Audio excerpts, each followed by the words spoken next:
Red Note is a Chinese. Chinese and Singapore are two different things. So when people tell me, hey, jumped over to Red Note, I say, well, hey, how about you get a boat and go jump over to China and go get 2 chopsticks and shove them in your eyeballs? Because if you did that, you'd be a lot more tolerable to look at.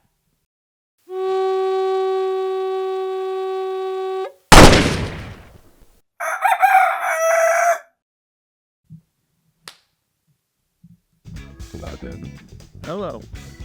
Come on. Boom! Welcome to another lovely episode of the Chicken Noodle Podcast. I'm your host, Austin Campbell. Welcome to my coop. Welcome to my coop. Let's first turn that brightness up. Got this here new microphone. I hope it sounds nice and crisp for you all. I hope that the P's and the B's and the is it cut out? Or is it just the same as the other one? I hope it's better. If not, there's some settings I can play with on it. But ultimately, this looks way too big. And I don't want to make a perverted joke, but, you know, it's a giant black thing that's in my face. And that's not sexual. Those are just facts. So, first order of business, let's talk about, like my trencher. I really like my trencher. But no, enough of the conceited stuff. We're going to talk about Save Me. Now, whenever I went to rehab, there was a beautiful, sorry if my nose is running, I've been blowing it, but we're just gonna have to roll with this. Okay. I'm going to cut down on my filler words. That's my goal for this episode. Whenever I went to rehab, there was a song. You get your free time, okay? When you get your free time, you can do whatever you want in your free time. You can go outside, play around. There's, TV with, whatever kind of apps you want, and you can just pretty much chill. But you don't really have contact with the outside world, so you're kind of left with your thoughts. That is the point of rehabilitation. You must deal with your own thoughts on your time. You cannot escape it by using. There was times when people would play rap music, and sure, of course, I love me some good rap music.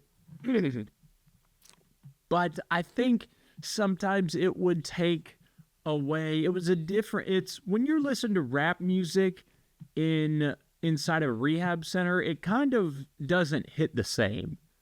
Because all the stuff they're talking about, you're kind of like, well, that's how I got myself in here. How can I get myself out? And just like the other day, what happens in rehab? You deal with your emotions, okay? We're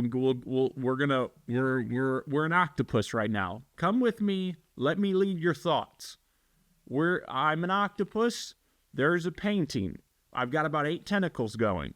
But we're going to get back to this painting of the Jelly Roll and the Save Me song. But right now, we got to paint a little different portion to bring you all back here, so you can fully understand where I'm coming from, okay?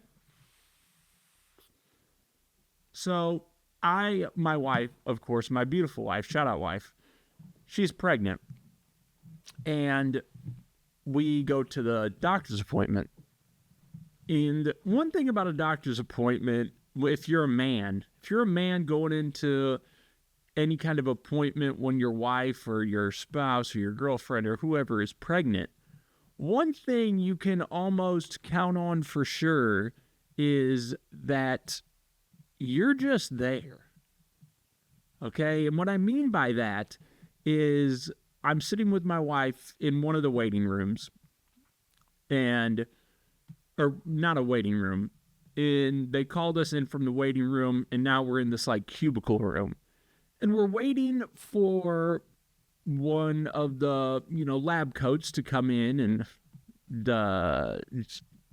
talk to us about what they need to talk to us about. And I'm sitting there, I'm closest to the door. There's a door right there. And it would be like if my wife was sitting here, door right here, I'm right here, wife right here. Sitting there hanging out, hear the door open. I see it's the doctor who I'd seen before. And as she's coming in, she, turns her head around and she's saying, hello. She's greeting us, very pleasant. She's a wonderful person. She's greeting us, and I go to greet back and say, oh, hey, how's it going? But then as she's opening the door, I realize her eyes are not on me. Her eyes are on my wife. And so I'm like, hey.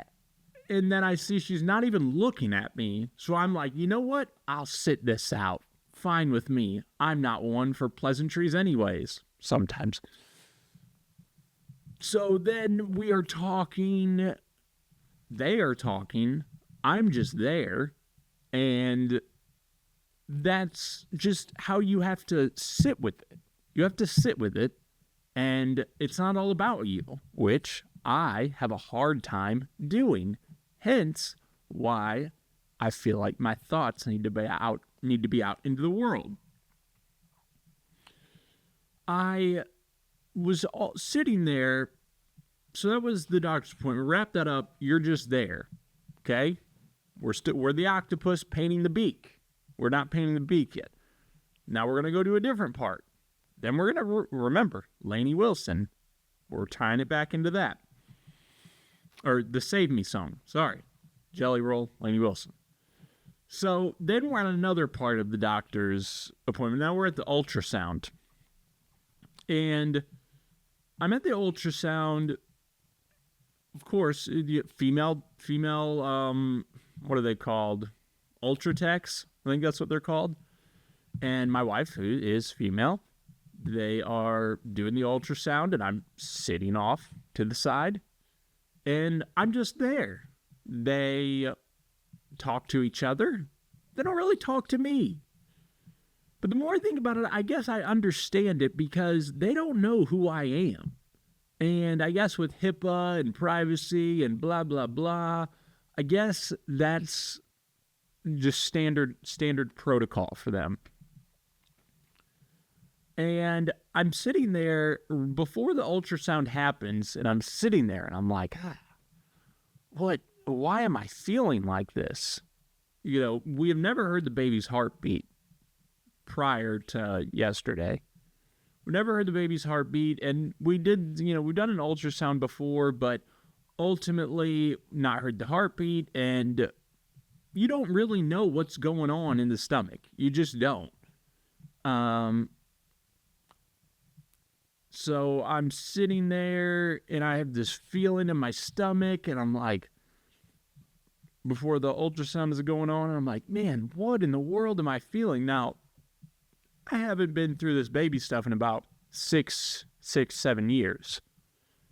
And now, what do you think I was doing 7 years ago? Not dealing, I was not in the position I am today. And I was living not a great life. So I'm sitting there, and I'm like, man, what is this feeling that I'm feeling? I don't like this. This is weird. What in the world's going on? And then when the ultrasound starts, it's just like this wave, takes over me.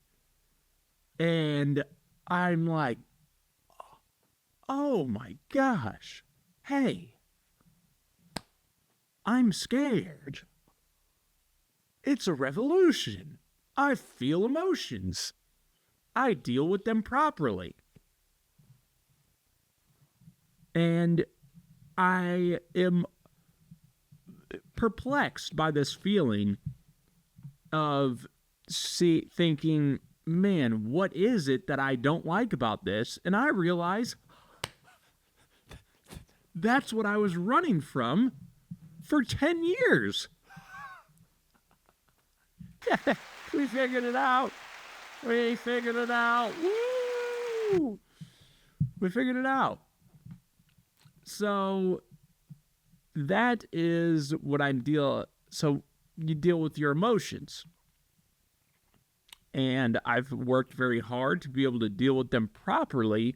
But sometimes when something normal happens where I'm supposed to feel a certain type of emotion, I may have not truly felt that emotion since years ago. So it is an interesting thing what your brain does and how your mind can control how you feel, not just like physically, but also just how strong the mental side of it is. So very, very interesting thing. Now, we've painted that part of the octopus. We're an octopus. Now let's go paint the beak of it. So, dealing with emotions. In rehab, the song Save Me, I had heard for the first time in rehab. And I was, of course, sober in rehab, and I had ran from my emotions for a very long time. So, I did not play the song. I overheard it. Someone just played it and stood like 2 feet from the TV. And I heard the, 1, 2, 1, 2. And this person was standing so close to the TV, I was like, what in the world is this? And then I see Jelly Roll. I'm like, oh, I love Jelly Roll. And, this is before Jelly Roll had gone country, which, God bless. But this was a while back. And this song is so powerful. It grabbed me. And next thing you know, I'm 2 foot away from the TV. And I'm borderline crying. Because this song, Save Me by Jelly Roll, is such a perfect description. Like, it is such an artistic song. It's such an artistic way of describing exactly what the struggle is like. Exactly what the struggle is like. And anytime you can do that as an artist, I don't care what genre of music you sing, just any kind of artist, I'm bought in. Hey, you can have all my chips. I'm all in. So when I figured out how much Jelly Roll is, how great that song was, and as I started to look into, more of his work, and I realized that, he was not always like that, but he's gotten to that point. But that song is just him pouring all of his everything into this song of like his recovery and how, he got to that point and what it feels like. And it's just an absolute masterpiece. Now, we've painted the beak of the octopus. Let's just put the finishing touches on it. Then Jelly Roll goes country. God bless. Still love Jelly Roll, still support him, still listen to him. But what I don't understand is why Lainey Wilson is on this song, okay? Who are you, Lainey Wilson? Oh, are you an addict? You look like you might be addicted to food. But oh, look at that. You also look like you've shoved 2 liters of Ozempic into your thigh. What kind of addict are you, Lainey Wilson? Because for you to get on that song, and sure, can she sing better than me? Probably. Yes. but it's not the same. It does not hit the same when her voice gets on that song. And sure, she has a fine singing voice, but who are you? So what I need to know, and what I've looked up here, and what we're going to figure out together, is Lainey Wilson an addict? Because if she's not, this is a disgrace. And I just wonder, did Jelly Roll put her on this song so he could, jump off into the country world? I recently, Lainey Wilson saved me. I asked him what it says about country music that he and Wilson, both new artists, on sitting on top of the game right now. Okay, come on. I've got people to entertain. Save Me spent 2 weeks at number 1 on the Billboard Country Airplay. Well, and see, it didn't need some.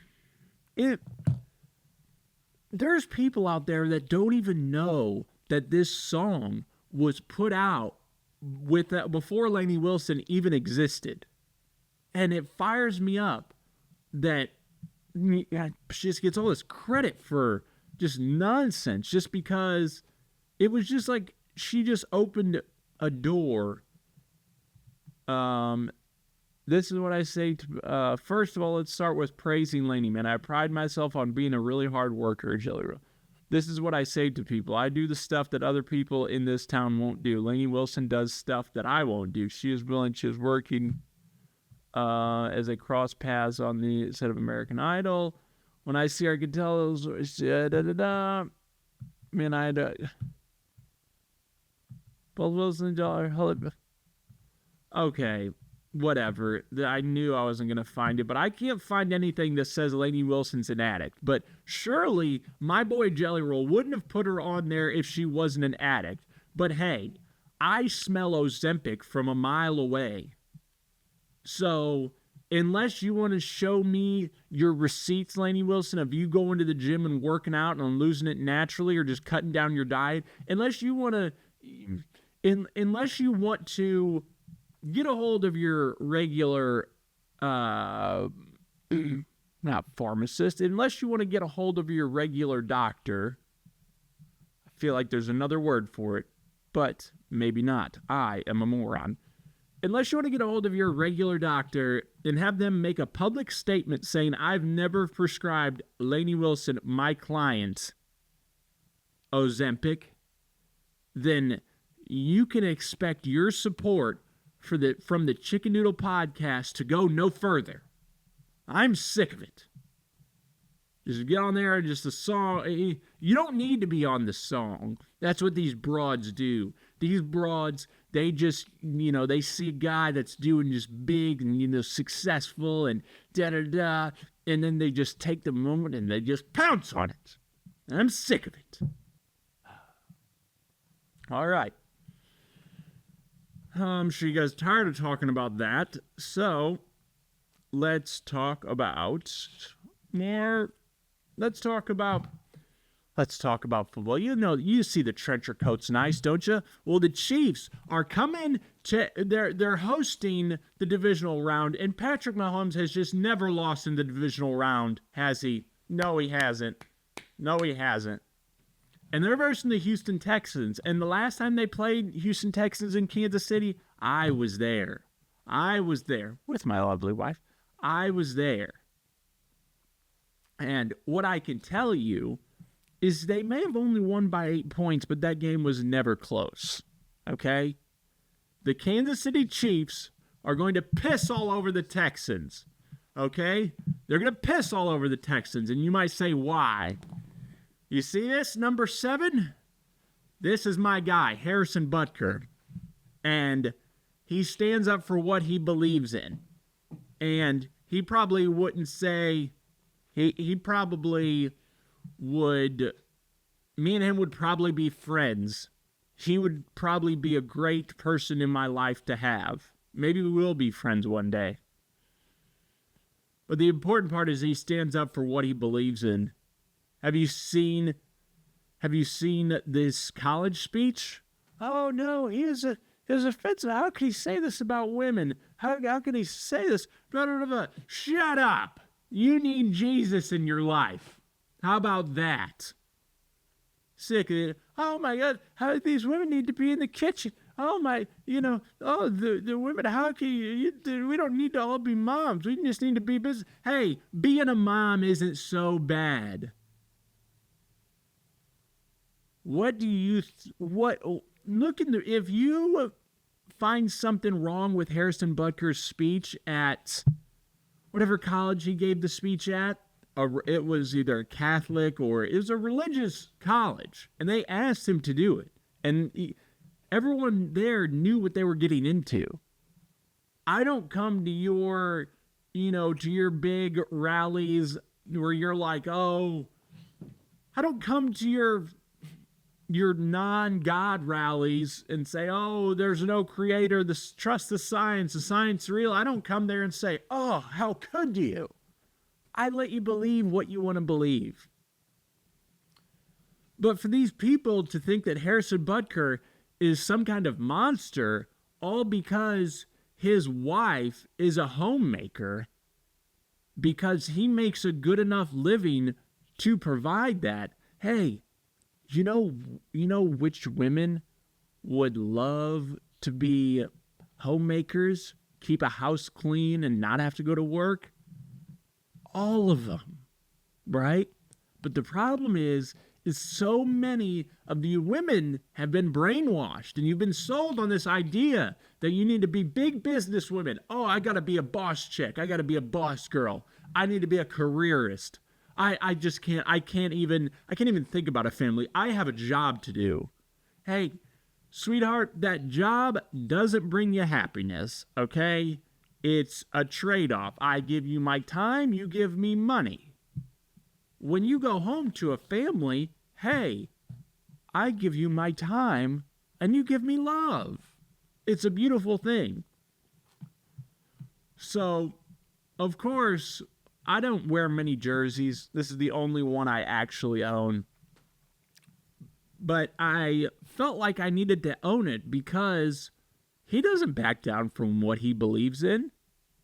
He's a God-fearing man, and I love him for that. I need more of that in my life. So the Chiefs are going to go into Arrowhead. They're home, not away from home. They're home inside of home, and they're going to kick the Texans' ass. And you can take that to the bank.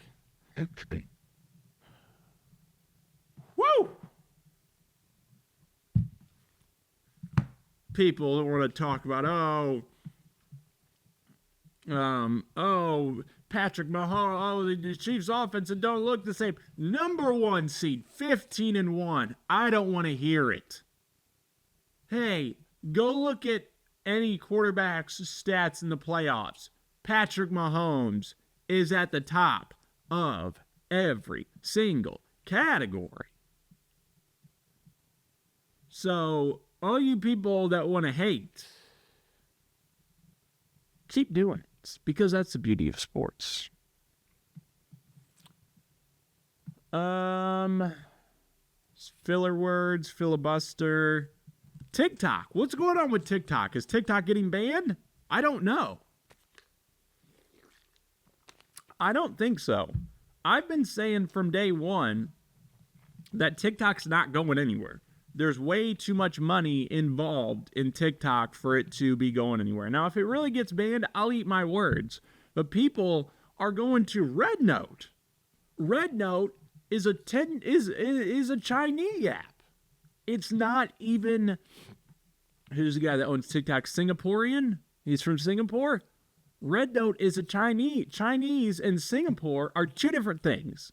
So when people tell me, hey, jumped over to Red Note, I say, well, hey, how about you get a boat and go jump over to China and go get 2 chopsticks and shove them in your eyeballs?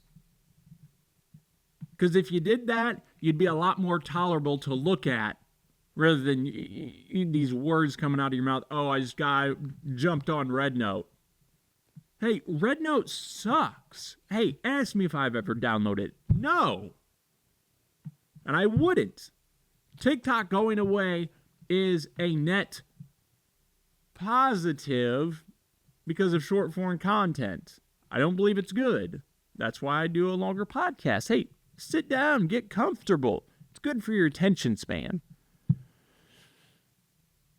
These things that just, I just can't believe some of these things that I hear on a day-to-day basis about Red Note.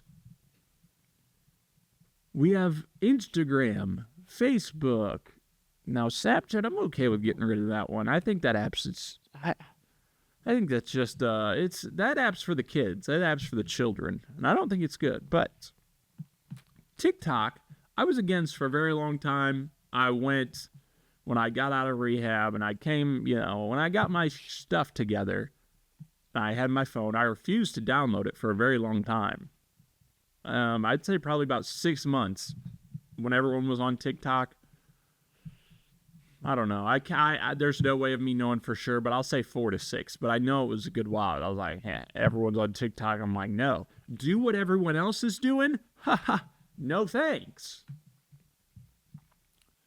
And once I got on there, once I caved, once I had decided that everyone else had been doing it for a while, so it wasn't caving, but I just got hooked. Of course, it hooked me. People are, oh, it's going away. I'm like, no, if it goes away, I will be very surprised. But listen, don't get on Red Note. No, the argument is, why are they banning it? If China wants information, what information are they getting from me off TikTok that they don't already have? That's what I don't understand. So I hear that and I think, who cares? Just leave it on. People make money from this. This is the American dream. It's a casino. It's a casino, and you just pull that machine, post on TikTok, pull that machine, post on TikTok, pull that machine, 777, ding, ding, ding, ding, ding, ding, ding, 10 million views, bing, bing, bing, bing, bing, viral sensation, bing, bing, bing, bing, bing, bing, bing, I'm a star. Look at me, daddy, I'm a star. It's just random. And that's one of the beauties of America, but it's with TikTok being random acts of viralness and random acts of fame, it just takes away from the worth, the value of fame, and it makes it not as valuable. And I don't think that's good. Because now we used to look at all these celebrities and we used to think, oh, I wonder what their lives are like. They do this or they do that, or who are they? But now you see it way too much, way too often, and you're like, oh, I can't believe I ever thought I wanted my life to be like that person's. They suck. There's too much. Oh, they're a person that's flawed just like I am. Oh, well, go figure. Who would have thought it? And then you see people like the Hawk Tuah. And I just don't, it's just not good. I'm like, oh, Hawk Tuah. So now I say that in passing to people. In order to get the full American experience, you must, when you see people, your family, your friends, your coworkers, random people you've never seen before, and you walk by them, you say, Hawk Tuah. And if they get it, Hawk Tuah, they will say back to you. Or maybe they'll finish it by saying, spit on that thing. You feel me? Now, I am also going to, we are rolling nice here. Cam Newton, who I really love, he is doing some show with like Navy SEAL training. He does Cam Newton, NFL quarterback, Heisman Trophy winner, made a Super Bowl appearance. I mean, just elite quarterback, one of the biggest, and he was just a very dynamic quarterback. and he was, he hit he did the dabs, played for the Carolina Panthers, and he jumped around to a couple teams after that. But he did this Navy SEAL training show where pretty much you just get pushed to your limits and yada, yada, yada. Well, he opens up there and says that he struggles with not feeling like Superman around his kids. He has 8 kids. Too many. He has 8 kids, and of course, that NFL money is nuts. That NFL money's crazy. So, of course, you can be an ultimate provider. And now he has his podcast deal with ESPN and stuff, so he does get paid off of that. But he doesn't feel the same because he's not carrying that big of a bag to home anymore. Not carrying that big of a bag home anymore. And he really struggles with that. And I completely understand that. And he says he struggles feeling like Superman, but at the end of the day, he realizes he's just a man. And that is very, on its face, maybe you think, oh, well, of course he's just a man. Some of you may think, well, maybe that's just what he identifies as for that day. And I would say you're at the wrong podcast if you think like that. Let me lead your thoughts. And let me tell you what the correct thought is. He struggles not feeling like Superman anymore, but at the end of the day, he realizes he's just a man. And that speaks, dare I say, brave? Perhaps. Because I am a man.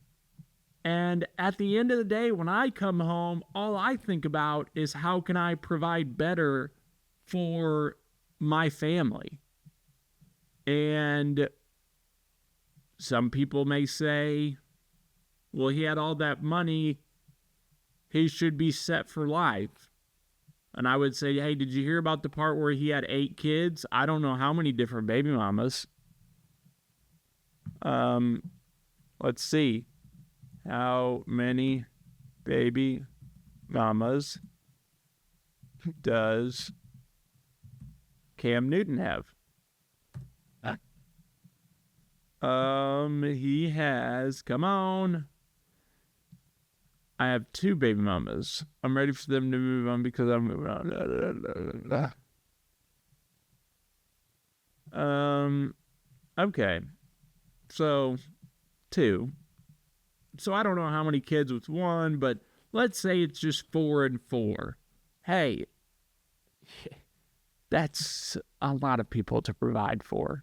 And of course, you're living a different kind of lifestyle when you're getting that money.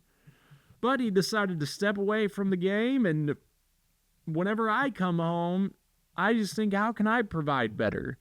And if I was to take a job where I got less money, every day I walk through that door, I would feel like less of a man because I'm not providing at the same level that I once was. And that's tough. But then you have to realize, I think, that money does not become everything. People say money doesn't buy happiness. I don't know how I feel about that. I heard a quote. Someone says, but money buys you stability? No. I used to think about this thing all the time. Money buys you, it pretty much takes away stress, and not having stress. Desperate. Found it. Money doesn't buy you happiness. Money buys you, what did I just say? I lost it again. Hold on. We're painting the beak. Stay with me, everyone. Money doesn't buy you happiness. Money cures desperation, and desperation brings you stress. I think that's it. And so I shout out Cam Newton. We're a Cam Newton podcast. And I hope that he gets to the end of the journey just like we all hope to. But you have 8 kids, I can't even imagine that. I'm having my second, and currently having one. Already have one. Read a book. So I guess another thing we will talk about is, now, my wife is, of course, pregnant. And, there's going to be a baby shower, I'm sure. And we're blessed and very fortunate to have a lot of people we have a good support system. And we're very blessed. We have a good families. And my wife is looking into strollers, and she's never been through the baby phase. And some of her friends, she showed up to I don't know, they were at a park, they were at something, and they all had this stroller.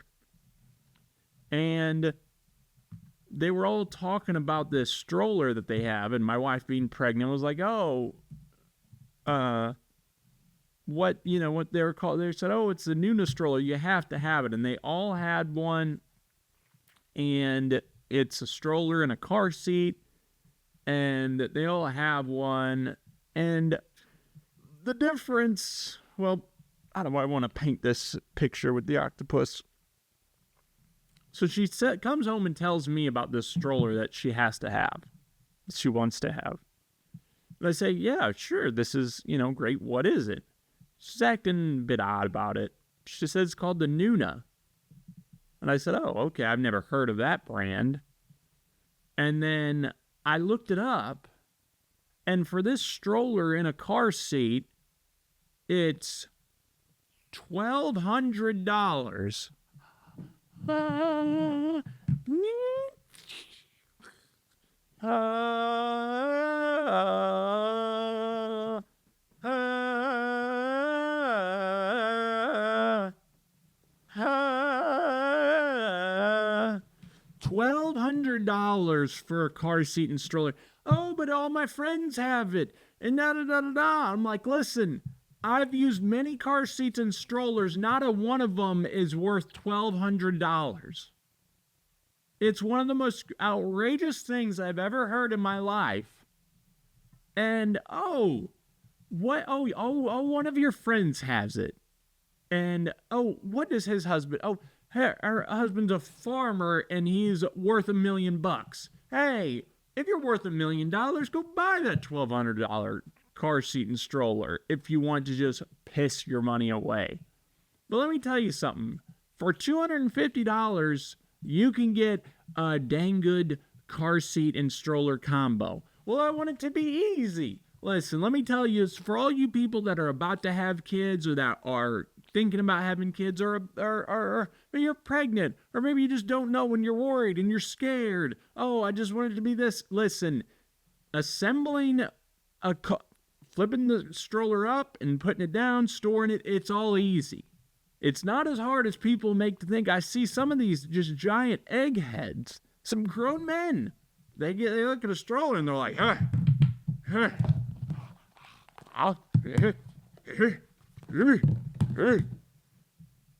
they don't know what to do with it. And I just think, what's wrong with you? Because I've never came across a stroller and a car seat that I've found difficult or hard or complicated to, flip up, get it into stroller mode, or flip it down. Take all car seats here. Ready? Here's what all car seats do. If you have a car seat and stroller combo, you just set it in there. You click it in. There's a couple different ways you can, depending on how you want it in the stroller. Some of them have like 6 different ways you can go about it, and that's fine. Other ones have, when you put it in the car, ready, car seat, click. You set it in there and it clicks.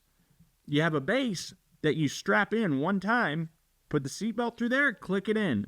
Boom, car seat, boom, click it in. I mean, it's not a jigsaw puzzle. And so, of course, I about faint. I don't faint. I don't throw up from, oh, my stomach's uneasy. I have roller coasters. I don't throw up. I don't do that. I have a strong stomach, and I don't faint about just about anything. But if I was a person that faints, if I was weak and I was not good at keeping frame, then I probably would have fainted over that. So I don't know what this deal is. It's just and I get it. I do get it. Hey, all my friends have it, and everyone has it, and I don't want to feel left out. Or they just seem like it's so easy. But to me, my personal opinion, and I just believe it's just facts, is that the stroller, a stroller cannot be worth $1,200 in a car seat combo. It just can't be. And of course, there's things like this trench coat right here. Fear of God Essentials coat. Now, it was, I don't know. I don't remember. Let's just say $100. Is there a $20 coat that would do the trick? I don't know. Maybe. But that's $20 versus $100. Now, if you were going to buy a $1,000 coat, I would say you're only getting it because of the brand it is. Unless it's Canada Goose. That's an exception, because that's like Arctic. I do believe that stuff keeps you warmer. But I don't believe there's a coat worth $1,000 for the function that it provides you.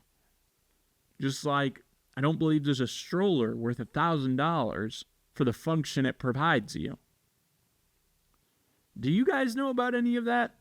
Would you like to send me an email? chickennoodlepodcast@gmail.com if you'd like to send me an email about anything. Questions, comments, thoughts, concerns. Do you like my chickens? I drink the Magic Mind. American flag, because God bless America. And this is just a little mushroom that, I don't know, reminds me of someone in my life that's no longer with us, and I just don't know why it reminds me of that person, but it just does.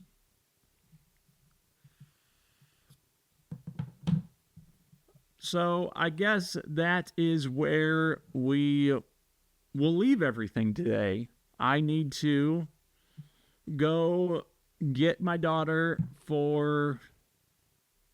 need to go pick her up. I need to watch the Chiefs game. Need to write some more. My comedy has just been a mess for me right now.